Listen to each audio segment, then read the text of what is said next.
أعوذ بالله من الشيطان الرجيم بسم الله الرحمن الرحيم والصلاة والسلام على رسول الله وعلى آله وصحبه أجمعين رب اشرح لي صدري ويسر لي أمري واحلل عقدة من لساني يفقهوا قولي. It's an honor to be here with you during this very turbulent time. And I think that it's extremely important that we remind ourselves and others, for truly the reminders benefit the believers. So there's a few things that I want to focus on today, inshallah. The first thing that I want to focus on is the meaning of victory. The meaning of what Allah subhanahu wa ta'ala promises for the believer. We as Muslims, we as believers, we know that when Allah says something, it is the truth. Capital T. And Allah subhanahu wa ta'ala tells us in the Quran, وَلَا تَهِنُوا وَلَا تَحْزَنُوا وَأَنْتُمُ الْأَعْلَوْنَ إِن كُنتُم مُؤْمِنِينَ. I'll translate this and then talk about it. He says, do not weaken and do not despair. Do not weaken and do not despair. And I'll pause there for a second because I think that this is a very good, I'd say, summary of the general sentiment. I think, and it's very natural. The feeling of despair, the feeling of helplessness, and maybe even the feeling of hopelessness. And so Allah subhanahu wa ta'ala is speaking to the human nature. Human nature is that when we feel, when it appears as though we are out of control, when it appears as though we don't have control over the outcome, when it appears as though things are happening and we have no say in the matter, we tend to fall into helplessness and hopelessness. But this is an illusion, and I'll tell you why. Because first and foremost, we are not in control at all, ever. We are not the ones bringing about outcomes. You and I are not at the steering wheel. And if you or I believe that we are the ones at the steering wheel, we will, number one, have a great deal of anxiety all the time. And number two, we will fall into despair when the outcome isn't as we want it, or when the outcome appears externally to be negative. We will fall into despair. That is if we believe that we're in charge.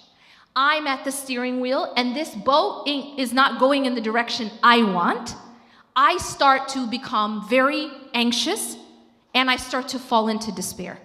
So the first lesson is that we were never in control.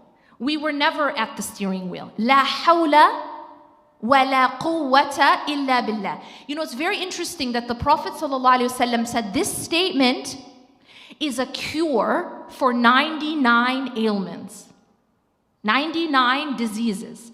And the least of them is stress. The least of them is stress. Why is that? Because the statement is very profound. La hawla, let's look at the first part of the statement. La hawla literally means that there is no change. There can be no change from one state to another. Yatahawwal, to change. La hawla, there is no change in any state. Wala quwwata, and no power or strength. Illa billah, except by Allah. Now this structure is interesting because it's the same sort of negation structure that we have with the shahada, isn't it? The shahada says, La ilaha first. What does saying La ilaha mean? That's kufr. The first half of the statement is kufr because you're saying there's no ilah. But why do you do that? Why not just say Allah is Allah is God? Why not say Allah huwa al-ilah? We don't say that. You say La ilaha first. And saying La ilaha first clears the slate. It's blank. Why? To give exclusivity to Allah. So that you can't say Allah is the ilah along with something else. You can't say it's my money plus ilah, plus Allah. It's my nafs, it's my hawa plus Allah. You know, it's society plus, there's nothing there because you've started off by clearing the slate. La ilaha illallah. And then you say, except Allah. Except Allah. So that Allah has exclusivity in our hearts as an ilah. And an ilah, by the way, is more than just something you pray to. An ilah is the thing you put at the center. The thing that you revolve your life around.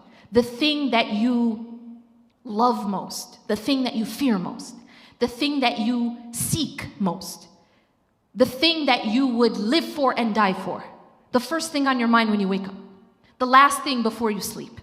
The thing you think about all day. That thing that makes you, that moves you most. So it's your center. It's the core. It's what's at the core of your heart. And a lot of people, they say La ilaha illallah with their tongues, but the heart has something else in the core. Okay? A different competitor with Allah. Sometimes it's our money. Sometimes it's status.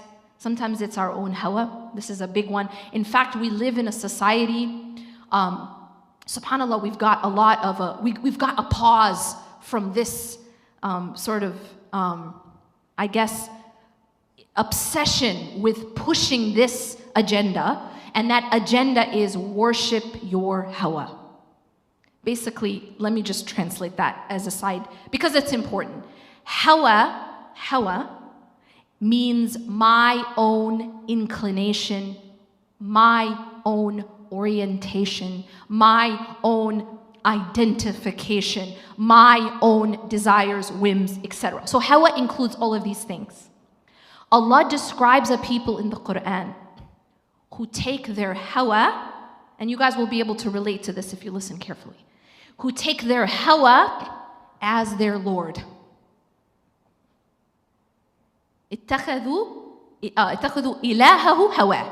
اتخذ إلهه هواه. Meaning, his ilah is his hawa. Does that sound familiar? Basically, what it means in practical terms is whatever you think, feel, identify, incline towards, that's what you worship. Meaning, that's what defines you. That's what you obey. You're a slave to that. So Allah warns us against this. All right? And there are various types of ilahs that we take and things that compete with Allah subhanahu wa ta'ala. Another big one, by the way, and I'm speaking to a group of women here, so this is going to sound really strange. Another center that we take and is actually very much applauded and encouraged is our own children. And that's going to sound really weird, but we are very much taught to put our children in the center and then to revolve our lives around our children. And why is this so dangerous? Because our only center should be Allah.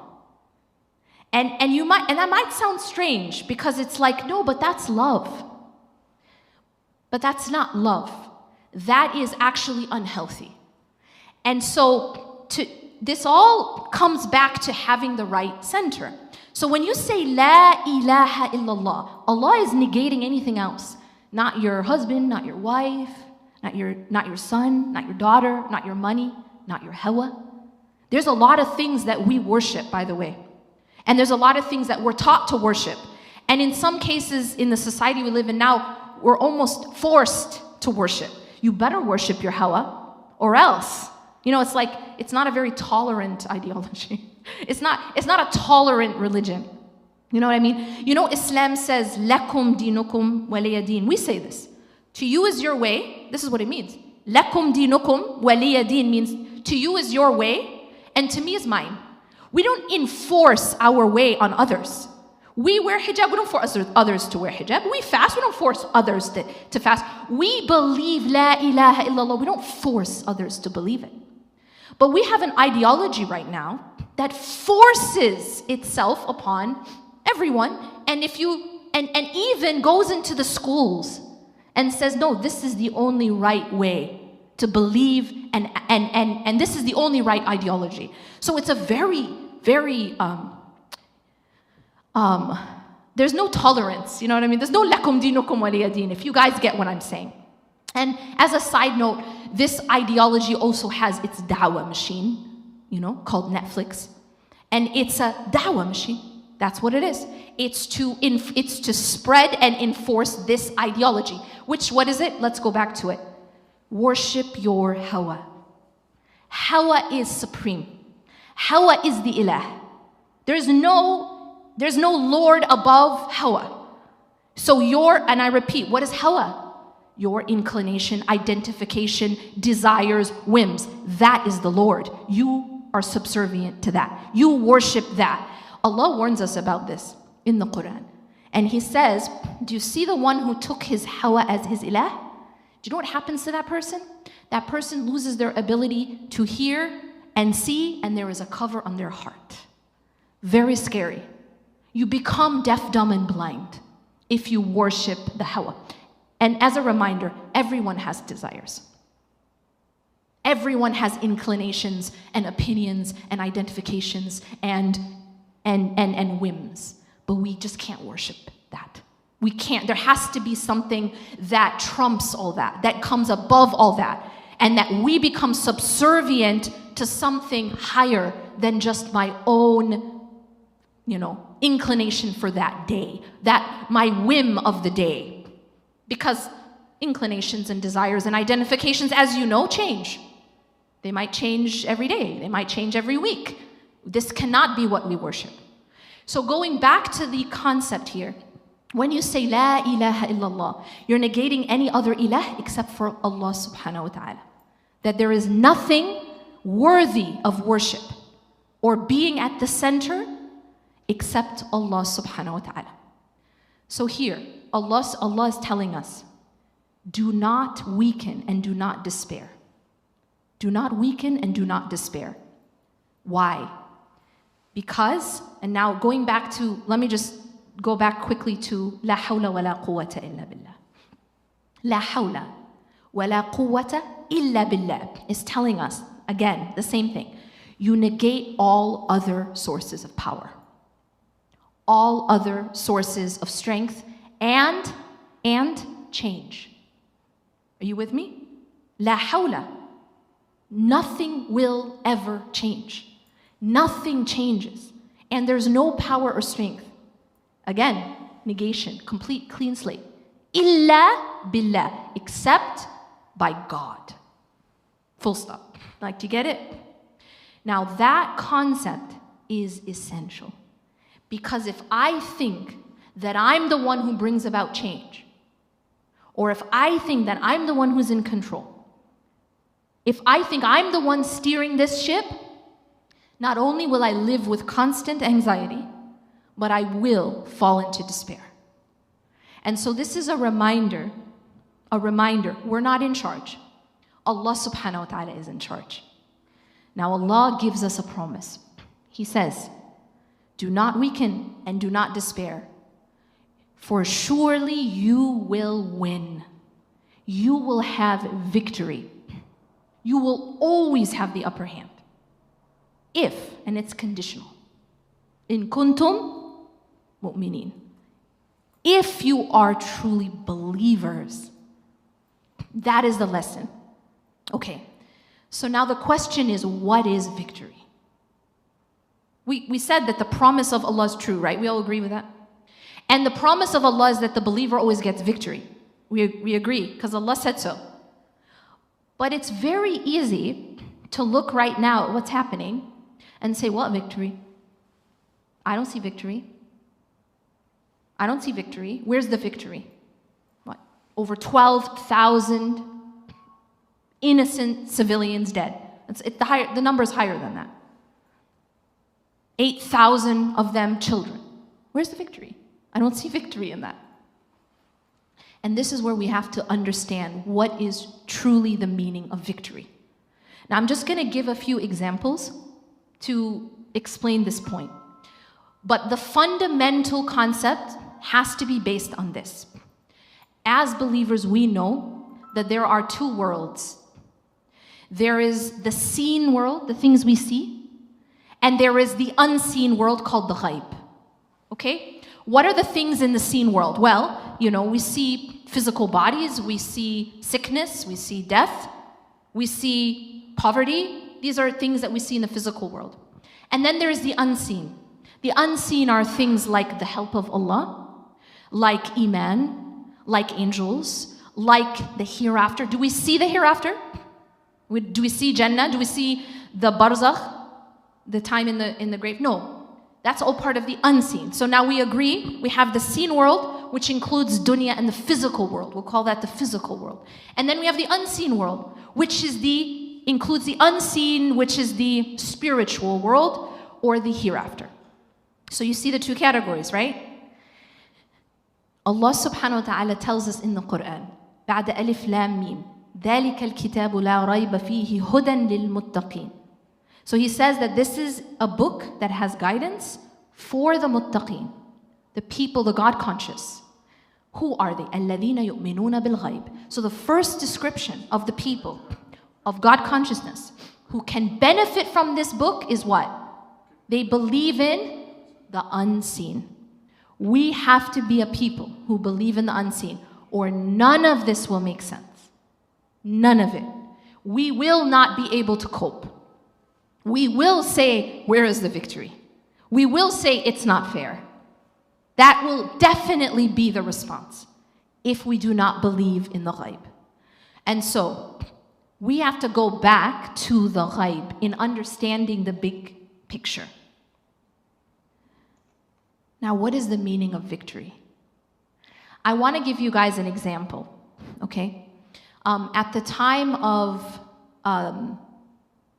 just before the Treaty of Hudaybiyah, the companions were going with the Prophet ﷺ because they were planning on doing Umrah, right? And as you know, they were blocked from doing Umrah. And what ended up happening is that they made a covenant. They basically made an alliance with the Prophet. They gave bay'ah, allegiance to the Prophet ﷺ, that they were willing to sacrifice everything for the sake of Allah subhanahu wa ta'ala. After that, they signed this treaty which seemed as though it was a loss for the believers. It actually looked extremely, on the outside, looked like very oppressive and unfair. And yet, Allah subhanahu wa ta'ala at this time reveals which surah? Surah Al-Fath. Anyone know what Al-Fath means? The victory. Doesn't that sound strange? It was at a time where there didn't seem to be any victory in the physical world, right? There didn't seem to be any reason to be celebrating anything. It actually seemed like a defeat. And yet Allah subhanahu wa ta'ala says, إِنَّ فَتَحْنَا لَكَ فَتْحًا مُبِينًا. So this means that indeed we have opened for you, we have given you a manifest victory, like not just a victory, but mubin is like very obvious. And you know that even Umar radiallahu anhu was like, this is a victory? Like even for him, he was like confused. And yet, what happened at that time? Hi. He's just listening. He's learning. So what happened at that time? Now on the outside, again, it looked like a defeat, right? Oppression, defeat. But what do we now know, looking back, right? Like hindsight, they say, is what? 2020. What ended up happening?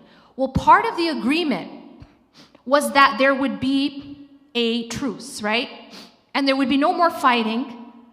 And so what happened is for the next 2 years, more people entered Islam than all of the previous years combined. You hearing what's happening here? More people entered Islam in those next 2 years than all of over the decade, more than a decade that had passed. And what happens after that? Well, what seemed like a defeat became what opened Fath Makkah. It was actually the beginning of the victory. But it didn't look like that from the outside. It looked like a defeat. And so one lesson we can learn from this is, things are not what they seem in the physical world. And the physical world can be very deceptive. In the physical world, something can look like defeat when in fact it is a victory. So now I want to go back to the definition of victory. All right? I'll put it this way. There are two ways that you can have victory. Okay? To simplify, 2 ways you can have victory. Number one is the obvious victory, like, winning in the physical world, right? Defeating your enemy in the physical world. This is an obvious definition of victory, right? That's what we all want. But there's another definition of victory, and that is something in the unseen. And that other definition of victory is to stand your ground and to never let go of La ilaha illallah. And that is actually the most deepest victory. Why? Well, because how long is this life? How long? Anyone? Maybe she's at 60. Okay, let's hope for a little more than that. But it's, let's say 100. Okay, you're doing really well, right? Yeah. Okay, like Biden's running out of time. I don't know what he's doing. He's 80 something, right? La hawla wala. You'd think like, dude, you're on your way. Khalas. Anyways, say you're doing really well, 100 years. This life lasts 100 years, say. How long does the next life last? Forever. So it's not difficult mathematics. This life is basically negligible to little to nothing compared to the next life, right?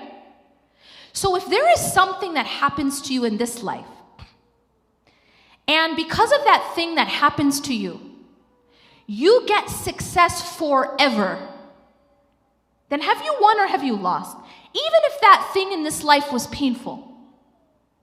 You tell me, just as a mathematician, like, you don't even have to be a mathematician to make this equation, to make this assessment.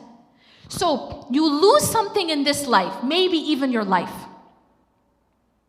but you gain forever. Have you lost or have you won? Which one? Obviously. Now let me flip it. Imagine you get some sort of victory in this life. I'm gonna put that in quotation marks. Victory in this life. You look like a big man, But you've lost forever. Have you lost or have you won? That's ultimate loss. Like, that's actually the definition of failure. Like, this is what we have to go back to. The true definition of winning and losing. And it is not by this temporary life. Because a person who only sees this temporary life and doesn't see forever has literally missed the forest. And missed it. So what we have to look at is this. Have they won the hereafter? Have they won the hereafter? And if someone wins the hereafter, have they won or have they lost? They've won. And so the fact, and I want to bring this back to what we're witnessing right now in Gaza, is the fact that we are witnessing, and not just us, but the entire world is witnessing something miraculous in Gaza. And it's actually like baffling the non-Muslims. It's baffling them so much they're like, I need to figure this out. I need to go get a Quran and I need to study the Quran because I need to figure this out. How can they do that? How can they lose everything? How can they lose their whole family and their home and still hold on to faith? How can they do that? And it bewilders people. That is victory. You understand? The fact that they can hold on to their iman and hold on to La ilaha illallah. And in fact, when at the moment of the calamity, you know how Allah says, إِذَا أَصَابَتْهُمْ مُصِيبَةٌ قَالُوا إِنَّ لِلَّهِ وَإِنَّا إِلَيْهِ رَاجِعُونَ. Like when the calamity befalls them, they say, indeed we belong to Allah and indeed to Allah we return. We're seeing that like in real time. High definition, as they say, right? We're watching that. How do you think someone can do that? How do you think someone can do that when they've lost everything? When people, they curse God because they didn't get the car they wanted or something, or they didn't, things didn't happen the way they wanted, and they curse God. Or they disbelieve in God. God, you didn't give me my way. I'm going to show you. I'm going to become an atheist. And they think they're punishing God. You know, I'm going to show you God. It's like adult temper tantrums against God for nothing because they didn't get their way. And yet these people lose everything and they don't let go of God. Do you understand? That is victory. And by the way, that's God-given. That's God-given victory. That is the nasr of Allah. That is the istiqamah of Allah subhanahu wa ta'ala, where you get that ability to be steadfast despite the storm. And that's only given from God. That is God-given, and that can only come from Iman. So, we have to redefine our definition of victory. When Allah subhanahu wa ta'ala says, and now this brings me to the other point, and that is what is happening as a result of the istiqamah of the Palestinian people. What are we witnessing in the world around us? We're witnessing people trying to find out more about Islam. We're witnessing people converting. We're witnessing people reading about the Quran. You know, there's the famous, I think Megan, her name is? Everyone knows about Megan, right? But not just her, but so many other people. And look at what Allah subhanahu wa ta'ala says. إِذَا جَاءَ نَصْرُ اللَّهِ وَالْفَتْحِ. This is what we're talking about, isn't it? Allah says, He says, إِذَا جَاءَ نَصْرُ اللَّهِ وَالْفَتْحِ. When the help of Allah comes and the opening and the victory. إِذَا جَاءَ نَصْرُ اللَّهِ وَالْفَتْحِ وَرَأَيْتَ النَّاسَ يَدْخُلُونَ فِي دِينِ اللَّهِ أَفْوَاجًا. And you see people entering into the deen of Allah in crowds. That's what we're seeing. And we're asking, where is the nasr of Allah? Where is the help of Allah? Where is the victory of Allah? Because, why? Because we've limited the definition of victory to only the physical world. As if this is the only life we have. You know, YOLO. But we know it's not the only life we have. And we know that, in fact, if we make a comparison, it is actually nothing compared to eternity. You can take 100 years, you can take 500 years and compare it to infinity, it's still nothing. Yes or no? Mathematically. And we know also that this is experientially what we will think when we are asked in the hereafter, how long were you in that life? Like, and they say, what? لَبِثْنَا يَوْمًا أَوْ بَعْضَ يَوْمًا. I don't know, I think it was a day or part of a day. Experientially, that's how it feels. Like when you go to the hereafter and people are asking, how long were you in that life again? And they say, oh, a day or part of a day. I don't know. Ask the people who are keeping track. Because of how insignificant this life is compared to the next life. That is the reality that the people in Gaza understand. That's why. Because if people are wondering, how can they be holding their dead child and smiling? Anybody wonder about that? Don't you think that's strange? Don't you think that's strange? Yes or no? How can you be holding your dead child and smiling? Did you guys all know the guy, the man who's holding his his daughter, and he's kissing her eyes and he's talking to her, and he actually has a smile on his face. Don't you think that's strange? How can that happen? That is the nasr of Allah. That is the help of Allah. And Allah subhanahu wa ta'ala tells us this. You know when the Prophet sallallahu alaihi wasallam says, listen to this hadith. See, when we look at that, we look at a man who's holding his dead child and smiling, or the mother whose daughter was going to get married, and she says she's the most beautiful bride in the world, and because she was martyred, and she will be the bride in Jannah. How does that happen? We look at that, we should think, that's strange. The Prophet ﷺ actually said, "Ajabun li amri al-mu'min." See how it connects? Ajabun. What does that mean? It means that the matter of a believer is actually quite strange. Ajab. It's like, that's actually true. This is why people are looking at it and say, that's really strange. That's why Megan's like, that's strange. That's why people opening the Quran, because it is strange. عَجَبٌ لِأَمْرِ الْمُؤْمِنِ. The matter of a believer is very strange. It is amazing. أَمْرُهُ كُلُّ خَيْرٍ. Because all of his or her matters are good. That's why it's strange. No matter what happens to a believer, it's actually good. That's why it's strange. Because we are those who are limited by the physical world, those who have a YOLO mentality, to them, it doesn't make sense. Because the only way to have something be good is if you're getting more money, or you're defeating your enemy, or you're having more power, or you're having more oil. That's the only way to win. That to them is the only victory. So it's very strange when someone has that mentality to look at a people who are actually smiling when they've lost everything. To look at Asiya, right? What happened to Asiya? She's being tortured, or they tried to torture her. And Allah subhanahu wa ta'ala showed her home in Jannah, so she smiled. That's ajab. That's strange. That's strange, but that is the matter of a believer. Ajabun li amrin mu'min. Why? Everything is good for a believer. Amruhu kullu khair. Why? Because there's one of two states, right? You either get what makes you happy, or you get what makes you not happy. Those are only two options, right? You get what you want, or you get what you don't want. But for a believer, it's all good. That's what the hadith is saying. That's why the hadith is saying the matter of a believer is so strange and so amazing. Because the believer either has one of two states.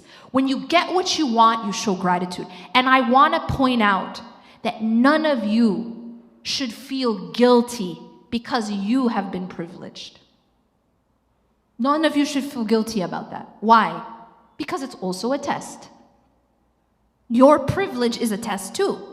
And your ease, at whatever level Allah has given you blessings and ease and privilege and status and money and influence, all of that is a test.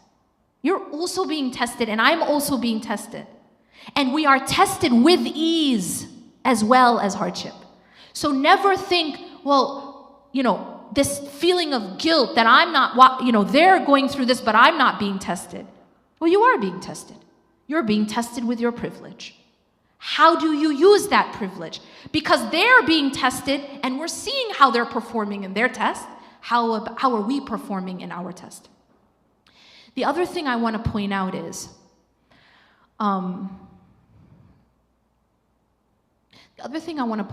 that the wake-up call is not only for the non-Muslims. It's not only for the non-Muslims. My teacher said that after he gave a khutbah, this boy comes up to him, this young man comes up to him and he says, this is the life I was living before this happened. I was doing drugs, I was drinking, I was clubbing, I was sleeping around. And he said, when this started, I made the decision to make tawbah to Allah, to change my life, to transform my life, in hopes that if I transform my life, Allah subhanahu wa ta'ala can protect and save the people of Gaza. I want you to just reflect on how deep that is. Because it brought him back to Allah subhanahu wa ta'ala.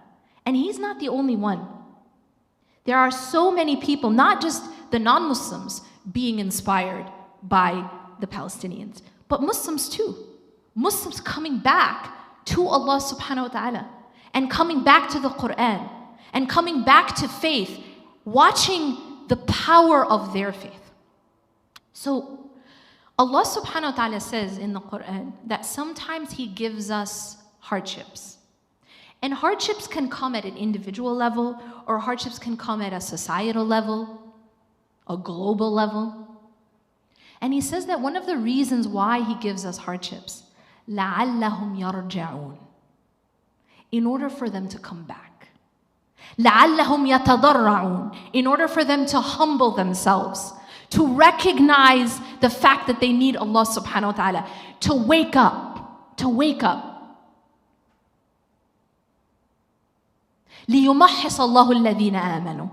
So that Allah will purify the believers. And this is what we have to realize. Hardships do different things to different people. Okay? So there's one of the statements of the scholar says that a hardship, and it can be the same hardship, will do different things depending on your state, the state of your heart. So for the hardship, he says, Siraj is a light, illuminating light. Sirajun lil-arifin. It is an illumination for the one who knows Allah. So what does that do? How does that look like? It's an illumination because it makes that person who knows Allah shine even more brightly. So if someone already knows Allah subhanahu wa ta'ala, the hardship will come. I feel you. If someone already knows Allah subhanahu wa ta'ala, the hardship will come and make them shine. Okay? The second category is the people of ghafla. What is ghafla? Ghafla is heedlessness. Heedlessness. So for the people who are heedless, that category, it is a wake-up call. It is something to wake them up. You're asleep, this is going to wake you up. It's an alarm. Your house is on fire. Wake up. Wake up. So there's two categories so far. What's the third category? The oppressor. For the oppressor, the hardship is destruction. So you understand? The same hardship. For the one who knows Allah, it will be an illumination. It will make them shine. This is why we're seeing what we're seeing in Gaza. Because they already knew Allah. These are people who already knew Allah. I was attending a charity dinner, and one of the founder of the charity, he came back and he said, because he had spent a lot of time in Gaza. He actually left Gaza like 2 days before this started. And he said that the people in Gaza are so special. And he said he's always felt that the people in Gaza were very special. He said that there was in 1 year, I think it was something like 24,000 huffaz in 1 year, just in Gaza. 24,000 people who finished memorizing the Quran. He says that he always felt that Gaza was the only place on earth that was actually free, and that the rest of the world is under siege, spiritually. SubhanAllah. It was so powerful what he said. I'll tell you one other story he said. He said that he went to Gaza and there was a father who came to him and said, I need you to help me to send my daughter to college. I need you to find a sponsor to help send my daughter to college. I want her to go to university and I want her to get her degree. In Arabic, her shahada, right? So the brother said, okay, I'm going to do my best. I'm going to find a sponsor for your daughter so she can finish her education.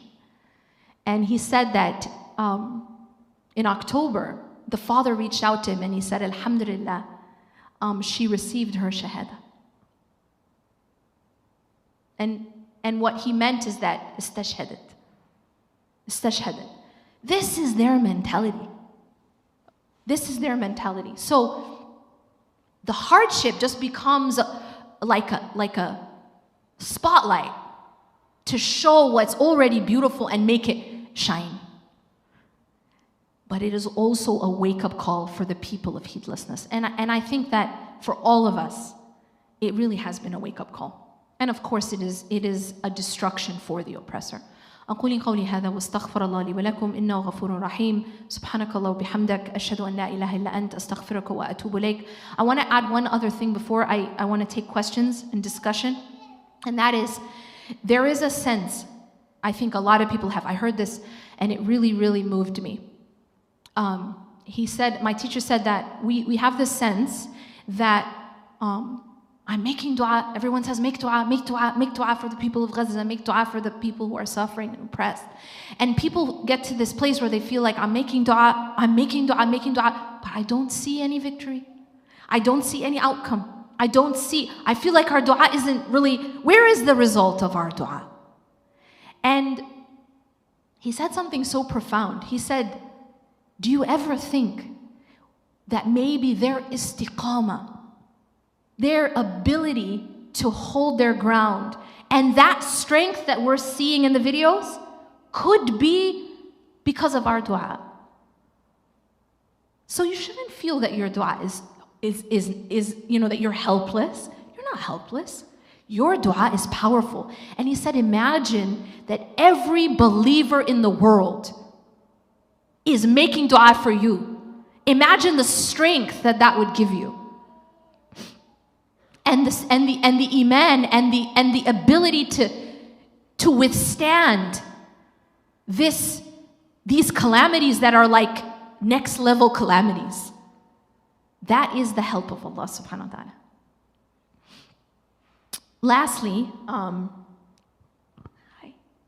Lastly, mashallah, he's just listening, you know. The other thing that my teacher said that really moved me is that we just talked about the istiqamah of the Palestinian people, and we might look at that, and I think there's a lot of the sentiment that, like, you know, not all heroes wear capes and that type of thing. Like, look at these heroes. Look at their ability to withstand this onslaught of like this unbelievable calamity and to continue to hold on to faith, right? And we look at that and we think, like, I could never do that, right? Like, this is the feeling, is like, no, they're like superhuman, you know, they're like next level, right? I could never do that. And he said something so deep, and I'm going to try to explain it as best I can. He said that anyone's ability to stand their ground comes from Allah subhanahu wa ta'ala, right? We have to know this. It doesn't come from me. It doesn't come from my strength, my abilities, okay? We said at the beginning, la hawla wa la quwwata illa billah, right? So this strength only comes from Allah. So he said this. He said the default is Allah is the one who is the wali. Okay? That's one of his attributes. So he will take care of you as a default. The question is, what have I done to block that? And I don't know if that hit you like it hit me, but I was like, wow. It isn't that only special people get the help of Allah. You guys understand what I'm saying? It isn't just only special superheroes get the help of Allah. The default is the help of Allah. The default is that Allah is the wali, and He takes and He protects as a default. The question is, what am I doing in my life? And what am I doing in the way that I'm living to block that? To block the help of Allah subhanahu wa ta'ala. And then he goes on and he explains that some of the things that they are doing, some of the things that they have that we don't. And because we don't have that, we've blocked it. We're blocking in our own lives the help of Allah subhanahu wa ta'ala. But I just want to summarize it. It is very, it's very deep, but just to summarize it, one of the things that they have is clearly they do not have an attachment to dunya. And part of that is, it's not their choice. It's God-given. Like, they don't have dunya to be attached to dunya. So for us, it's, in that sense, harder. It's a harder test because we have dunya. We're drowning in dunya. So it's harder to not be attached. You understand? But the attachment to dunya is a weight on us. You know, when Allah subhanahu wa ta'ala says in the Quran, when you're called to struggle in the way of Allah, listen carefully, when you're called to struggle in the way of Allah, إِثْتَاقَلْتُ إِلَى الْأَرْضِ, that you become heavy to the earth. Because the attachment to dunya is a dead weight, it's a weight. It keeps us down, it keeps us heavy. It becomes very difficult to be strong. It weakens. Think of it as a chain. So you're chained, depending on the level of your attachment, is the level of your chains to the earth. So it's very difficult for you to take action when necessary, to sacrifice when necessary, to give when necessary, because you're held down, chained to your money or chained to your dunya. They're not chained to these things. And so that's one of the reasons why they have so much strength. So again, this can become a block for us, is the amount of chains that we have. Okay. Inshallah, I'll pause there, but just a reminder to myself and you, obviously, every time we live a life that is disobedient to Allah subhanahu wa ta'ala, we are also weakening ourselves. So that is a weakening of our own, if you will, call it a spiritual immune system. So that when things come our way, we have less ability to be resilient. Right? Immune system, right? Immune system, if it's strong, it can handle the viruses and the bacteria and it doesn't kill you, right? But if your immune system is suppressed, that's when you become weak. That's when, you can die of the flu, right? So a common cold can kill you. And all depends on the strength of the immune system. So what weakens our spiritual immune system? It is, of course, the disobedience to Allah subhanahu wa ta'ala, at whatever level. The attachment to dunya. These are all things that weaken us. So when you don't have those things, that's when you see amazing resilience and amazing strength. Because the immune system is strong. The spiritual immunity is strong. So we can also strengthen our immunity and leave the things that weaken the immune system. Finally, let me just make this point. The Prophet ﷺ said that the ummah in its love and mercy for one another is like one body. If one side of that body, if one part of that body is suffering, the entire body responds in fever. So think about the body. How can you help the body that is suffering? And the answer is strengthen the immunity, right? And so there are things, we should never feel helpless, because there are things that we can do to strengthen this body that is the ummah. And that is strengthen each and every one of us. إِنَّ اللَّهَ لَا يُغَيِّرُ مَا بِقَوْمٍ حَتَّى يُغَيِّرُ مَا بِأَنفُسِهِمْ. Indeed, Allah does not change the condition of a people until they change what's inside themselves. So one of the best things we can do for this body that's suffering is what? Strengthen me, because I'm part of that body, right? And if you strengthen the immunity, you strengthen the ability to fight off any intruder, antigen, intruder, enemy, etc. What makes us weak is the attachments to dunya and the disobedience to Allah. You know the hadith where the Prophet ﷺ said there will come a time when the nations will call one another to attack you like people call one another to eat from their dish. I always am very moved by this hadith because I couldn't think of a better way to describe it. You know, you have a big dish. You know, sometimes you have maqluba in like a huge dish, right? And you have 10 different people eating from the same dish. Come on, have some. The Prophet ﷺ says that the ummah will become in such a state that the enemies will call one another, here, come take a piece of them. Come take a piece of the ummah. Take a piece of the believer, the Muslims. Come. Like that's how weak they become. And the companions thought, oh, it must be because they're small in number. He says, is it because we will be small in number? And look what the Prophet ﷺ says. He says, no, actually they will be large in number. Is this sounding familiar? Listen carefully. They'll be large in number, but they will be like the foam on the ocean. You know the foam, like the bubbles, the scum on the waves? Totally weak, powerless, no self-determination. No, I mean, what power does that, you know, the bubbles, literally. Like, what is it? Nothing, insignificant. But there's so much of it. There's so many of it, so much. But weak. But listen carefully why.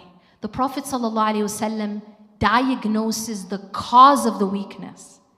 He says that the fear will be taken out of the hearts of your enemies. And in your hearts will be put a disease called wahan. And he defines wahan as hubb ad-dunya wa karahiyat al-maut. The love of dunya. That's actually the cause of the weakness. The love of dunya and the hatred of death. That is not a disease in the hearts of the Ghazans. That is not in the hearts of the Palestinian people. And that's why they're so strong. But it is a disease in many of us. And that's the cause of our weakness.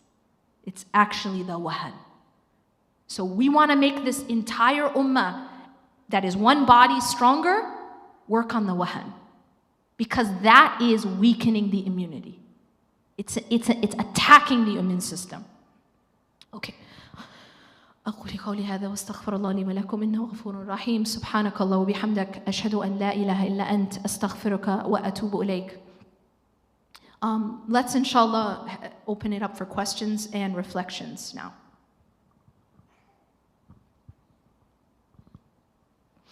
Yes.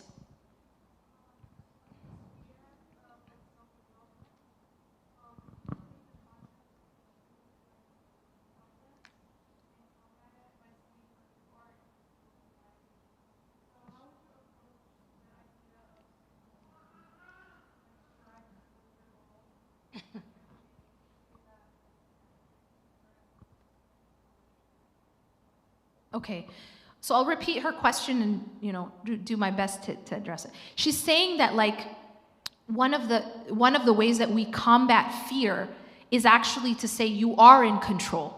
It's like this narrative of like you make your own destiny, and that's supposed to make you feel better.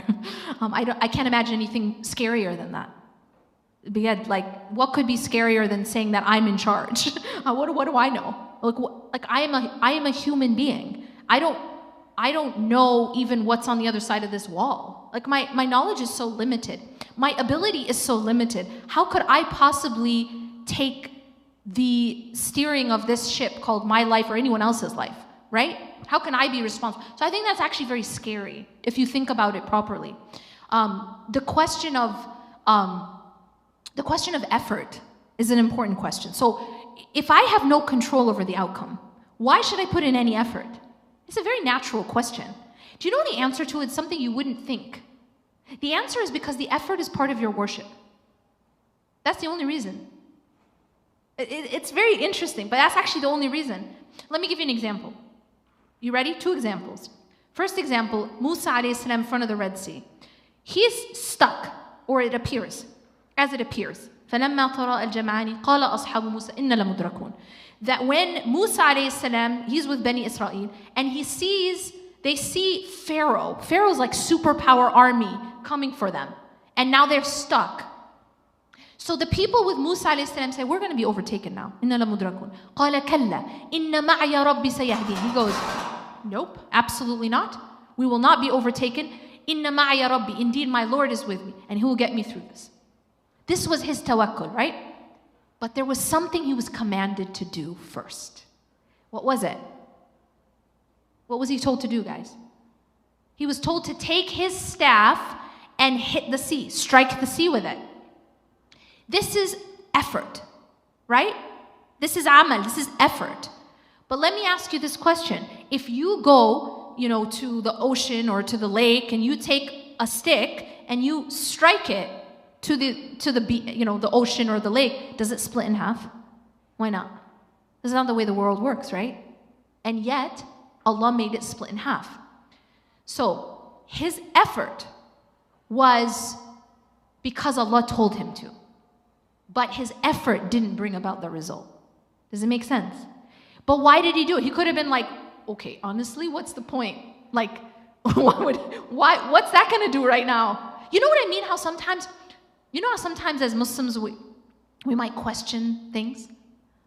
What's the point?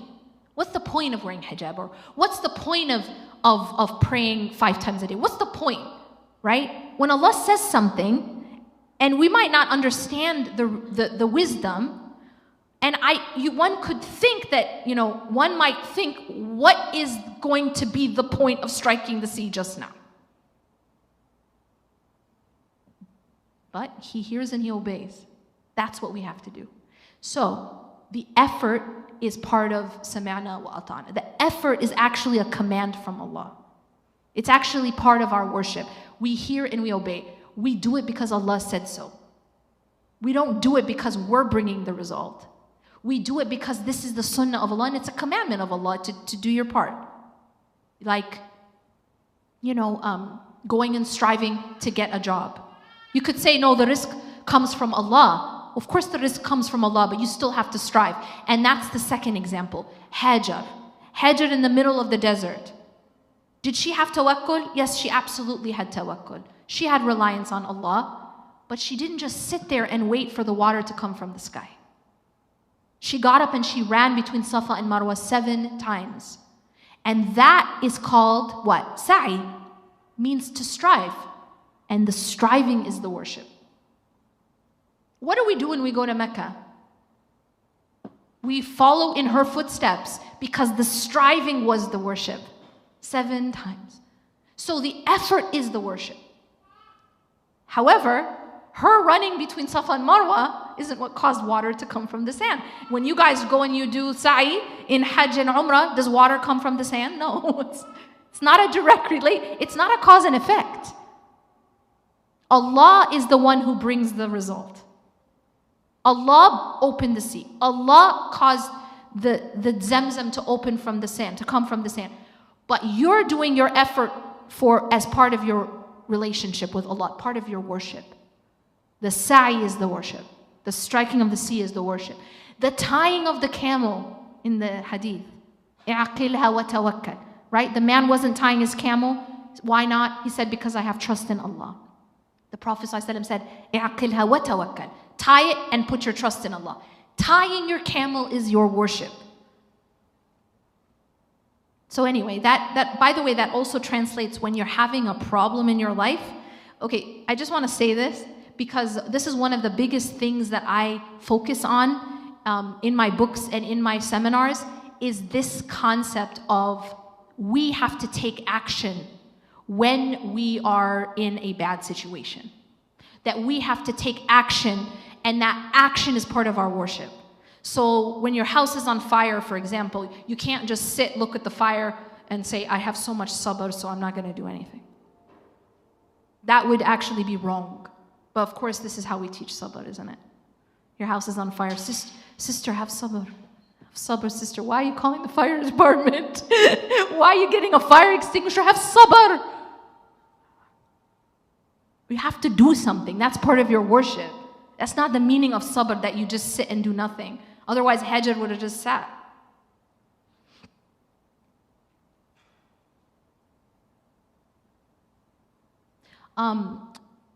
There's one other point that you remind me of, and that is that this is related to mental health. Okay, so one of the things that sometimes happens is that we experience pain in our lives, and that pain is actually like a smoke alarm. So let me explain what that means. What is the purpose of a smoke alarm in your house? The purpose of a smoke alarm is to be really, really sensitive to any sign of smoke. And if it does sense smoke, it alarms. Now, does it alarm in a really relaxing way? Does it say, does it lull you back to sleep? Is it comforting? Have you ever heard an alarm before? It's not comforting. It's obnoxious. It's loud. It makes you what? Uncomfortable. Right? It's supposed to do that. Why? Because it's meant to force you out of your sleep, out of your distraction. If you're not paying attention, it's meant to wake you up. If you're distracted, it's meant to shake you up, to force you to do what? To go and take out the batteries, of course. Right? Yeah, you feel me, right? I don't like the sound of the smoke alarm, so I got a really good solution. I'll just go, take out the batteries, and then go back to sleep. Well, it's really nice because you don't have to hear it anymore, but your house is still burning down. And this is what a lot of us do with our pain. So the way that I explain it, especially in the book Healing the Emptiness, is that your pain is like a smoke alarm. And you guess what? Your depression is like a smoke alarm. Your anxiety is like a smoke alarm. Your trust issues, your relationship issues, that your panic attacks are actually a smoke alarm. And what many of us do, because it is uncomfortable, but it's supposed to be uncomfortable. Why? Because it's forcing you to try to find the source of the fire and do what? Go back to sleep? Look at it and say, I have so much sabr? No. So you take action to do what? To extinguish the fire. But many of us, what we do with our pain is just take out the batteries. You know what that is? That's escapism. That's addictions. That's trying to numb the pain, trying to escape from it. But the alarm itself is actually telling you there's a fire in your life. There's something that needs to be healed. There's something that needs to be addressed. There's something that needs to be changed. And the fact that you keep on ignoring it does not make the fire go away. So the idea here and the whole concept of healing the emptiness is looking for the source of our suffering and not engaging in escape tactics, escape mechanisms, things that we go to try to take out the batteries. Okay? By the way, there's different ways that people take out the batteries. Some people go to drugs, alcohol, addictions. Some people distract themselves with staying busy. Some people distract themselves with work. Some people actually take out the batteries and distract themselves and numb the pain by people-pleasing. By feeling like if I can just make people always happy with me, then I don't have to feel this sense of self-loathing or lack of self-worth. But they're not addressing the root cause. And the root cause can be in one or more of 4 elements of your life. So the way I divide it is that there are 4, if you think of it in this analogy, there are 4 rooms of your house that you need to check for the source of the fire. Okay, the alarm is going off, means there's a fire. You can't just take out the batteries, you gotta find the source, right? What are those 4 rooms? The first one is the biological. Yes, if we have a breakdown biologically, it can cause suffering. So you check the biological. Maybe you have a deficiency. Maybe there's, a biological or medical issue. But that is not the end of the story. That's only one room. The second room is the psychological. And this has to do with the way we think. There are certain thinking patterns that people fall into that cause a lot of suffering. And what I do in the book is I talk about each of these, and the psychological, I talk about what are some of the psychological habits that we fall into that perpetuate our own suffering. This includes negative self-talk, by the way. The way we talk to ourselves, very important. The way you talk to yourself is essential, okay? A lot of people talk to themselves with no self-compassion. He's been patient, and mashallah, now he's got a lot to say. He has a lot of feedback. He has a lot of feelings. So I'll just give you an example of how we talk to ourselves. So I want you to imagine that your friend comes to you and is like, you know what? I've messed up. Like I made a big mistake, or I failed at something really big. Now, can you imagine that you respond to your friend and you're like, you are a complete failure. You actually are worthless. Exactly. You're worthless. You're useless. You'll never get it right. You are a failure. You failed because you are a failure. No one's ever going to respect, love you. You're not worthy of these things. And you're fat. Right? And you're fat. You're not, what is it? I don't hate you because you're fat because I hate you. That's from Mean Girls, in case that's not your generation. Apparently they're having another, silly. Anyways, imagine you talk to your friend that way. What's going to happen to that relationship? Imagine you talk to your spouse that way. Well, you don't have to be a marriage counselor to know that that's going to be a problematic situation, right? You're damaging that relationship. You with me? What happens when you keep talking to yourself that way? Right? We agreed that that type of language is pretty verbally abusive, right? Imagine someone talks to someone that way. That's called abuse. But why is it okay to abuse ourselves in the way we speak to ourselves when we fall short? And this is just one of the ways that we actually perpetuate our own suffering, just because we're just actually really mean to ourselves. And a lot of times, this is another deep part of it, is that we talk to ourselves the way we were spoken to growing up. And there's another thing where I really wish I could speak to parents. And I really wish I could tell parents to watch their tongues. Watch your tongues. You feel me over here, yeah? Why? Because the way you speak to your children, especially when they make a mistake, becomes the way they speak to themselves for the rest of their lives. That's pretty important. Parents are pretty important. And even if that child hates that parent, they still hear that parent in their head. That's still their inner voice. So it's very, and that needs healing. That needs to be healthy. Because if you're speaking to yourself like that, you're drinking poison. You have to heal that. So this is one of the psychological elements of why am I suffering. Sometimes it's just, let me just give you one other one really quick, okay? The other one is, what do we do with negative thoughts? Okay? So I want you to think about negative thoughts like someone knocking on the door of your house, and that man that's knocking on the door of your house is holding a machete, a knife, a rifle, and like a pistol. Okay, he's got lots of weapons. What are you going to do when you see this man standing outside your house? Is anyone going to open the door? Is anyone going to say, come on in, stay a while, have some biryani and chai? Maqluba and shay? Absolutely not. You're going to keep the door closed, right? Okay. Every single negative thought is like that man standing with weapons outside of the door of your mind. Got it? So the negative thought knocks. We can't control who knocks on the door of our mind, right? You can't control what thought knocks.